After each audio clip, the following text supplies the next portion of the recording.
I'm Amadeo Corolla. And I'm Joey Cordola. I'm Ian Lisnick. And today we're going to be interviewing a firefighter named JP Reardon. I'm Joey Cordola. Hi, I'm JP. Nice to meet you. Hi, I'm Dale. JP. Nice to meet you. Ian. Hey, nice to meet you. Thanks for seeing us. Come on in, everyone.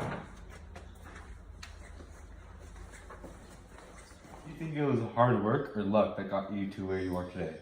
I think it was a combination of both. I think it took a lot of hard work. It took a long time to get to where I wanted to be, but I feel lucky to be there. What risks did you take to become a firefighter paramedic? What risks did I take to become a firefighter paramedic? Yes. I took the risk of waiting a long time to get there, not knowing if I would ever accomplish that goal, but the risk was worth the reward. If somebody wanted to become a firefighter paramedic, what kind of advice would you give them?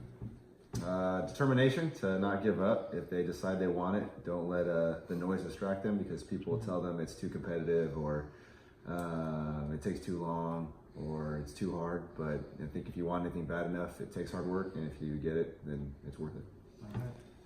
All right. Did anybody encourage you to become a firefighter paramedic? High school friends that told me that. I wasn't sure what I wanted to do right out of high school, and I ran into a friend. He told me about an Explorer program, which is kind of like firefighter Boy Scouts. And once I got involved in that program, then I knew for sure it's what I wanted to do.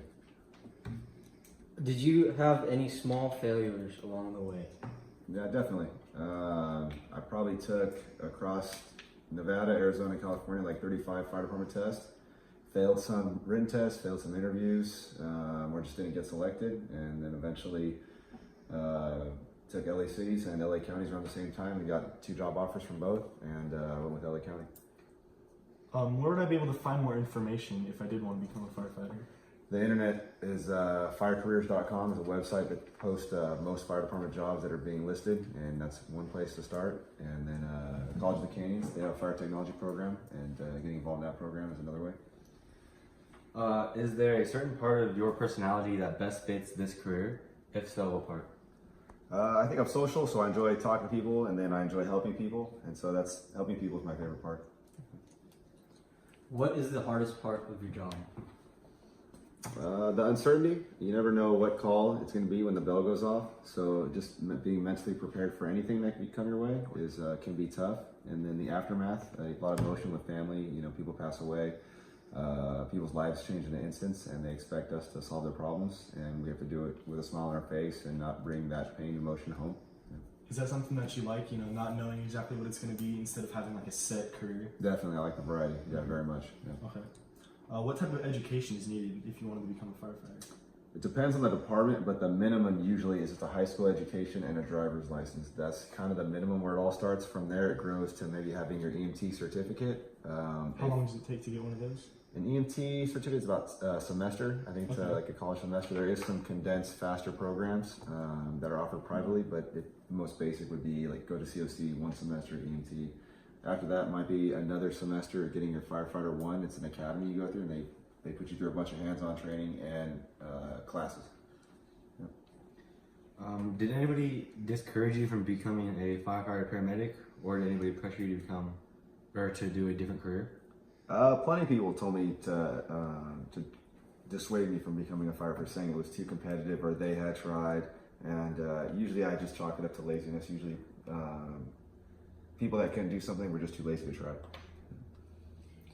Were there any classes in high school you would encourage us to take to help us prepare to become a firefighter? I know in Santa Clarita Valley, most colleges now offer a regional occupational program, and that is basically like being an explorer or going through a firefighter 1 technology program, and you get elective credit, and it's usually done on the weekends. But most colleges out here offer it. I think it's a hard program that all colleges participate in. Are there any high school classes? Well, those would be, I guess, more as far as a basic high school class. Math's going to be important because I give medication, to patients that are maybe have a chest pain or a cardiac event, and I got to make sure I dose correctly and I don't overdose them or underdose them. English, just being able to speak, fluently and let people know what's going on, and make sure they understand what you're saying is important. And then anything hands-on, so wood shop, auto, classes like that. You know, we obviously drive a fire engine, so being familiar with automotive technology and wood shop's important. We're, you know, usually building stuff, projects in the station because we live there. It's our home for 24 hours a day, so things like that are good too. If you wanted to like advance in rank, how would one go about doing that? Really, there's no set path. Once you become a firefighter, you can stay a firefighter, you can become a paramedic, you can become an urban search and rescue technician, or you can promote and become the driver of the engine, the engineer, firefighter specialist, then you can become a captain. And those are all inside the firehouse positions. After that, you can become a chief, and then you can move up administratively from there. But there's, if you want to do any of it, it just requires studying and preparation, and then the want to do it. Some people enjoy staying a firefighter paramedic and being hands-on in their career, and then some people want to lead and they do what they can to promote. What are the requirements if you did want to advance? Usually it's set, it's years of experience and then some sort of resume basically. So like for instance, I'm studying to become a captain right now, and I had to have been a firefighter for a certain amount of time, and then from there it's education, certification, qualifications, and then they look at work activity. So there's certain things that they want me to do as a firefighter that prepare me to be a better captain, and so I have to do those things, record them, and then submit them with my application. Did you have any other jobs before this one? If so, what were they? My first job, I was a busboy at a mom and pop restaurant. Then I was a cook at that restaurant, and then I worked for the Forest Service as a firefighter, and then I worked for Los Angeles County Fire Department as a fire suppression aide. And those were basically the 4 jobs I had before becoming a firefighter. Is this your favorite job so far out of all of those? The one as a fire suppression aide was the funnest. This one, the one I have now, is the most rewarding. But being a fire suppression aide, it was like being a hot shot on a helicopter on a Black Hawk. Nice. That was the funnest. But being a paramedic is the most rewarding. Okay. Yeah. What would you tell your 15-year-old self? What would I tell my good job? No, no, I really do feel lucky. I feel very fortunate, very lucky, and I can't believe I get to do what I do because my job's so fun and it's so rewarding, and I honestly can't imagine doing anything else, and I didn't have a plan B. This was it. I was either going to be a professional BMX racer or a firefighter, and I got to be a firefighter, so it's great. Yeah. What sacrifices did you have to make to get to where you are right now? Sacrifices. Time's kind of a big one, I guess. There's a lot of, you spend a lot of time on the preparation side, becoming a firefighter, taking classes, learning how to take interviews, learning how to pass a written test, keeping some of your high school skills up. You know, all the tests require math skills, English skills, memorization. The family, Tyler and Devin were born before I became a firefighter, so there was some family sacrifices, giving up some time at home to get there. So those were some of the basic sacrifices, yeah. Are they worth it? Definitely. I don't know, are they worth it, Tyler? He says yeah. He says yes.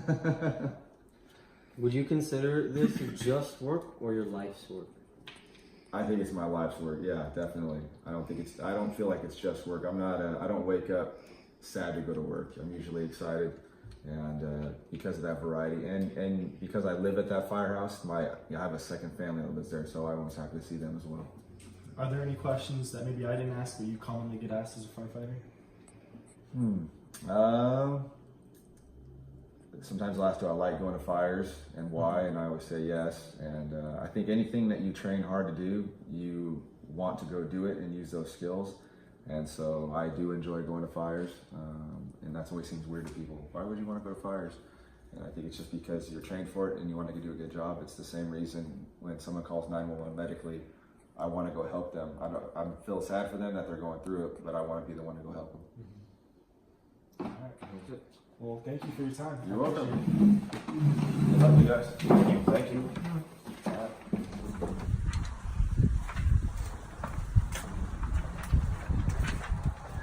Thank you guys. Hope you guys have a good day. Thank you. I hope that helped. All right. Good luck. Have a nice day. Thanks for your time. So, what was the most interesting part of the interview for you? I thought it was cool how he said he likes to go to the fires, even though, you know, it could be dangerous, but he likes to help people and try and save lives. Oh, that was cool. How about you, Ian? I thought it was cool how he put his whole life's work towards being a firefighter and how he worked his way up to get to the point where he is. That's cool. How he enjoys it. What do you think? I think the coolest part was when he said that you only need a high school's graduate and a driver's license to become a firefighter. Yeah, he also said it was like you needed to pay attention to English and math because that's pretty big. So Yeah. sometimes you think it's not going to help, but it really might. Yeah. That's pretty interesting.